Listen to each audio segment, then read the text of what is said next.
This be a migration home to a place where saxophone tones sing the blues, where the sky is made of jazz so it rains in improv, where club mixers bellow from turntables to speakers making legs go crazy in exuberance as we dance our pain away. This is where music is made. Lady Brion, it's a pleasure to have you here. Yes, absolutely. Thank you for speaking with me. I really respect and love the work that I've been able to research on what you've been doing in Baltimore, specifically in this district of Pennsylvania Avenue. But I want to start from the beginning with you. Are you raised in Baltimore? What is your story when it comes to your relationship with the city? Yeah, I'm a Baltimore girl through and through, born and raised. Indeed. You know, Baltimore is one of the last standing Black cities. Okay.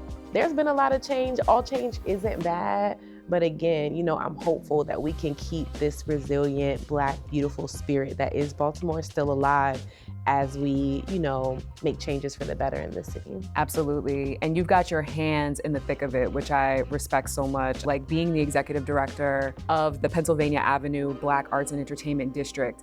What does that mean to you and what has that role been for you? It's interesting. It's one of those things that I kind of stumbled into. You know, I would be lying if I say, yeah, I set out on a mission to better this world and this was my way. There are so many Black creatives, poets, artists who poured into me and created a pathway for me to be able to be a professional artist. So it always felt like appropriate that once I became of age that I would give back in some way. We are people darker than blue, bleed purple and Oreo hues, souls kaleidoscope, dope spirits dipped in gold, so we feel in color. Right, when we think about cultural equity, when we think about the beautiful, rich arts and cultural industry that is in this city, community that is in this city that doesn't get the kind of support it deserves, we recognize how instrumental an institution like the Black Arts District could become. Culture, a city baptized in a cornucopia of melanated magnificence. We be the future's image, picture perfect even in our imperfection. This still life celebrates the fact that we are still alive. We poets making monuments of microphones. We speak into existence, concentrating in arts community made family. We be the Black Arts District, which means we bad. We so bad, we good.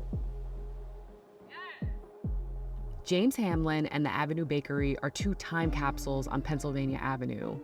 This strip was the former business district for Black Baltimore in the height of the civil rights era. You cannot have a solid community without a viable business district. Yeah. Small businesses, movies, and of course, the Royal Theater all added to this neighborhood being the center of arts and entertainment at its height. I grew up here. We're in historic West Baltimore. We're on Pennsylvania Avenue. This was our business district.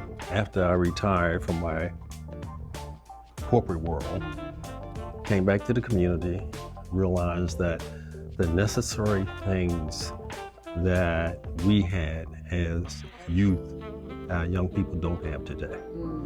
And so the whole idea is to revitalize our business district to create economic opportunity and change the environment that our young people are growing up in. So the anchor chosen was the Royal Theater.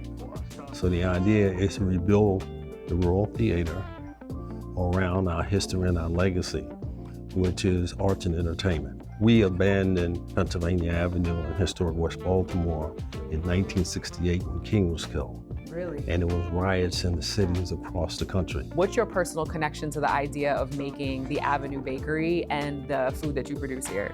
If you want to get people back to Pennsylvania Avenue, you have to put something here you can't get anyplace else. Right. James Hamlin's answer to that is a nonprofit to rebuild the Royal Theater and the opening of the Avenue Bakery. The Avenue Bakery, home of Popeye's rolls. Popeye's rolls you can't get any place in the world, right? But here on Pennsylvania Avenue. The bakery has been categorized as a mini museum. Besides attracting people back to historic Pennsylvania Avenue, the other part is, what do you do when you get them here? But while they're waiting in line, let's give them something to do. Let's teach them something. Maryland is a southern state. and that the heart of the civil rights movement was right here. See, that's King in a parade coming down Pennsylvania Avenue. Wow. You've created this timeline here, literally in the front of your bakery. And so the idea has been to educate our community on our history and our legacy.